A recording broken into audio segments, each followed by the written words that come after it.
आज ठाकुर जी ने कहा कि कुछ हम लोग लीला इत्यादि करें। दाऊ भैया के साथ, अपने गोपों के साथ ठाकुर जी ने चौर प्रचार विद्या मंडल के अध्यक्ष को चुनाव को रखा और अध्यक्ष का पद श्री ठाकुर जी ने स्वयं लिया। स्तोक सुदामा आदि आए और मधुमंगल श्री दामा सब लोग आए, सबरे सखाओं को बुलाया गया और कहते हैं देखो तुम लोग इतने दुबले पतले हो, मुझे देख करके मेरे मन में कुछ ग्लानि सी होती है। देखो मैं कितना चिकना हूँ, मेरा शरीर भी कितना बढ़िया है, और तुम लोगों को देखता हूँ तुम्हारे अभी से इतने छोटे छोटे हो, गालों में झुर्रियाँ पड़ गई हैं।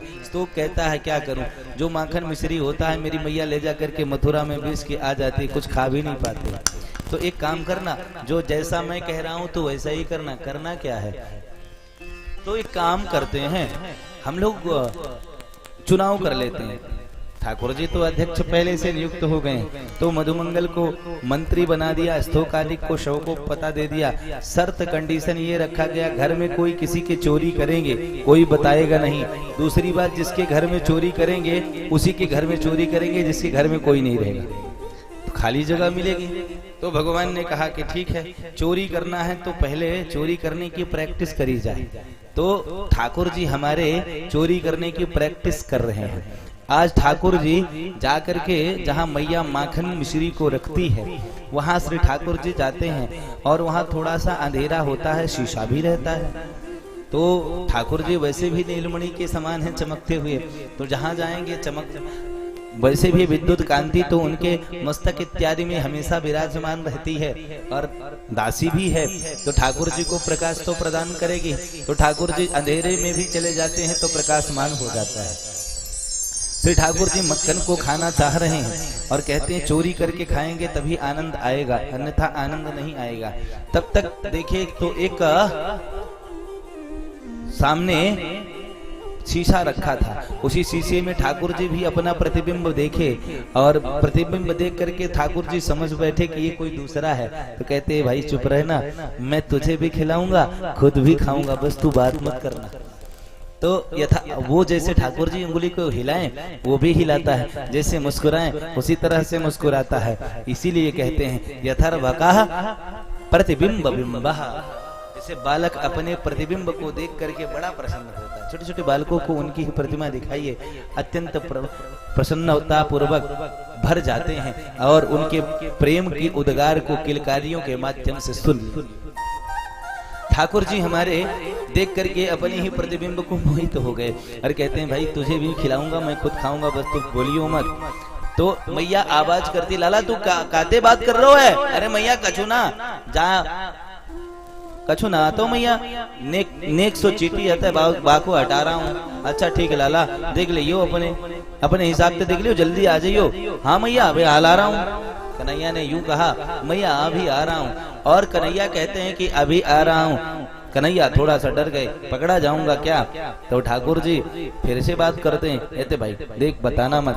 अब ठाकुर जी मक्खन को उठाते हैं, वो भी मक्खन को उठाता है, और ठाकुर जी मुख में रखते हैं वो भी रखता है। तो यहाँ लग जाता है तो यहाँ पूछते हैं, और जैसे पूछते हैं तो कहते हैं भाई आप चुप रहना। मैया कहती काते बात कर रहे हो? तब तक मैया पहुंच गई। अब मैया को देखते हुए कन्हैया कहते हैं अब क्या करें? तो यहाँ भी मक्खन लगा है और हाथ में भी मक्खन लगा है। तो कहते हैं कन्हैया कह रहे हैं मैया क्या कर रही है? मैया कह क्या कर रही है, क्या कर रहा है कन्हैया? अरे कछु ना मैया, यहाँ एक चींटी आ गई थी, बस वही चींटी। तो कहे चींटी आ रही तो उसको हटाना है, दही से हटाते तो हाथ में लगता, तुम्हारे तो मुख में लगा है। अरे नहीं मैया, यूं हुआ कि चींटी मैं हटा रहा था और एक मक्खी मेरे मुख के पास आ गई। जो बड़े वाले मच्छर नहीं होते हैं वो काटना शुरू कर दे, सोई ये मक्खन हमारे हाथ में लगा था और यही हाथ चलता सोई यहाँ मारा और वो मक्खन यहाँ लग गया। बात को कन्हैया ने बना लिया चोरी सक्सेस। अब तो ठाकुर जी ने मैया हृदय से लगा लेती, अरे जौन तू जो बातों को तू बना रहा लाला, और हृदय से लगा ली। कन्हैया कहते अब तो चोरी करने के लिए हम बढ़िया से तैयार हो गए। अब सबरी गोपियां एक एक करके कन्हैया का दर्शन करना चाहती हैं, लेकिन कन्हैया भाई महाराज के पुत्र हैं तो सब लोग ऐसे तो सहसा आ नहीं सकते हैं, कोई न कोई बहाना लगाएंगे। तो सबरी गोपियां कन्हैया की शिकायतें लेकर के आती है और कन्हैया अपना काम शुरू कर दिया।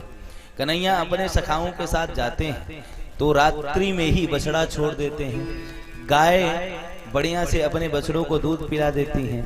तो आज शिकायत लेकर के गोपियां बाबा मैया के पास पहुंचती हैं, कहती हैं वत्सान मुंचन क्वचिन समय क्रोश संजात हासा स्त्रेयं स्वादधिपयः कल्पितैस्ते अयोगै मरकान् भोक्षत सचेति भाण्डं भिनन्ति द्रव्यालाभे गृहकुपितो यत् उपक्रोशितो काम। मैया वत्सान मुंचत क्वचिन असमय, जब समय नहीं होता बछड़ों को छोड़ देता है। अच्छा तो दूध मेरे यहाँ से ले जाया कर। दूसरी कहती है नहीं मैया, चलो ठीक है नंद का लाला है, बछड़ों को छोड़ देता है तो कोई बात नहीं, हम बछड़े बांध लिया करेंगे। तो ये और लोगों को करके लेकर के जाता है। और दूसरी कहती है मैया बछड़ों को तो छोड़ता ही छोड़ता है और खुद पता नहीं कौन कौन सी माया ये जानता है, इसके सखा लोग जानते हैं। पहले गाय के मुंह में लगा करके ऐसे ही पी जाते हैं, तब तो बछड़े भी पी जाते हैं, कुछ दूध बचता नहीं है। और दूसरी बात मैया यूं कहूं कि मैया ये हमारे घर में मक्खन मिश्री था, ये उठा करके लाया, चलो ठीक है नंद का छोरा है तो खा लिया, इसमें आपत्ति क्या है, हम लोगों ने माफ कर दिया। तो एक दिन क्या गया तो दूसरी कहती है नहीं नहीं हमारे घर में तो ये गया और जाने के बाद यूं किया कि खुद खाया, खाने के बाद अपने सखाओं को खिला दिया और सखाओं को खिलाने के बाद ये क्या किया कि ले जाकर के बाहर बंदरों को खिलाया। और जब बंदरों को खिलाया, जब बंदर भी इनका पेट भर गया और जाने कौन कौन सी भाषा जा बोलता है मैया कि एक बार भाषा बोल देता है, पता नहीं किस किस क्वालिटी के बंदर आकर के इसके पास आ जाते हैं। ये तो बंदरों से भी बात कर ले भाई, ना जाने कौन से ये बंदर था उस जन्म में, क्या भगवान ने कहा सही पहचाना तुम लोगों ने, मेरे साथ तो पिछले जन्म में सारे बंदर ही थे, ये नहीं होते तो हम लंका में विजय कैसे प्राप्त कर पाते। तो इन लोगों ने हमारे साथ बहुत मेहनत किया है, इसीलिए तो इनको हम द्वापर में लेकर के आए हैं कि खूब माखन मिश्री खाओ, आनंद से रहो, कोई जरूरत अब यहाँ कोई टेंशन लेने की आवश्यकता नहीं, सारा टेंशन तो मुझ पे ही छोड़ दो। और खा लेते हैं बंदर, सबरे बंदर खाने के बाद मैया क्या होता है कि वो जो हमारे सास के जमाने में, दूसरी बोलती है मेरे अजिया सास के जमाने में, तीसरी बोलती है सास के जमाने की मटकी थी, मैंने अभी तक संभाल के रखा था लेकिन इसने फोड़ दिया। कहा जाके मक्खन कितना गंदा होता है, जाको तो बंदरम ना खाए, फोड़ दिया जाने। एक गोपी कहती है मैया हमारे ये कन्हैया जो है इतना नटखट थे कि हमारे घर में माखन मिश्री तो था नहीं, गए अपने मित्रों के पास साथ में, जाने के बाद माखन मिश्री का पता लगाया, जब माखन मिश्री नहीं था तो हमारी बिटिया जो है खटिया में सो रही थी, जाकी पटिया खटिया में बांध करके बोल दिया हवा आ गया। वो बिटिया मेरी डर गई, अभी तक तो वो हवा के सदमे से बाहर नहीं आ पाई। यूं कहें कि मैया ये सारी लीलाएं करती हैं। एक गोपी शर्त लगाती है कि कन्हैया को मैं बांध लूंगी, कैसे भी मैं बांध करके ही रखूंगी। तो कन्हैया भी कहते हैं कि ठीक है बांध लो ना, तो आपत्ति क्या है। शर्त लगा देती है कि इसको बांध करके हम ले जाएंगे और ले करके मैया तुम्हारे सामने करेंगे। तो मैया ने कहा ठीक है सामने लेकर के आना, तो मैं मान लूंगी मेरा बेटा चोर है। एक दिन क्या हुआ, कन्हैया भी हमारे दिलेरी से चोरी करते हैं, कहते हैं ठीक इतने बजे तुम्हारे घर में मैं आऊंगा, तुम्हें जो करना है कर लेना और मुझे पकड़ लेना। अपने ग्वाल वालों के साथ में कहे तुम्हें पकड़ लूंगी, कहे ठीक है कोई बात नहीं है पकड़ लेना। अब वो क्या करती है कि अपने मटके के ऊपर मटका, मटके के ऊपर मटके, उसके ऊपर सबसे ओरिजिनल वाला अच्छी क्वालिटी का जो मक्खन था उस पे रख दी। रखने के बाद उस पे एक घंटी बांधी, और जब घंटी बांधी और घंटी बांधने के बाद वहां उस कक्ष से बाहर हो गई। अब कन्हैया वादा के अनुसार सारे सखाओं के साथ जाते हैं, तो कन्हैया कहते हैं ऊंचा तो बहुत है, छोटे हम बहुत हैं, करना क्या है। तो ग्वाल वालों ने कहा कोई बात नहीं, हम लोग अपने कंधे की सीढ़ी बना लेते हैं, कन्हैया तो ऊपर चला जा। अब कन्हैया सबसे ऊपर सीढ़ी बना करके जाते हैं और कन्हैया वो मक्खन वाला बड़ा ओरिजिनल क्वालिटी वाला लोदा को उठाया और सबको खिलाया। खा लिए और कन्हैया ऊपर चढ़े। सब लोग खा लिए ना, अच्छा ठीक है अब मेरी बारी है, मैं खाता हूँ। और घंटी को भगवान ने कहा था तू बजना नहीं। घंटी ने कहा प्रभु आपका आदेश है, मैं बजूंगी क्यों, आपने जो कहा बिल्कुल हम साइलेंट हैं, ठीक है।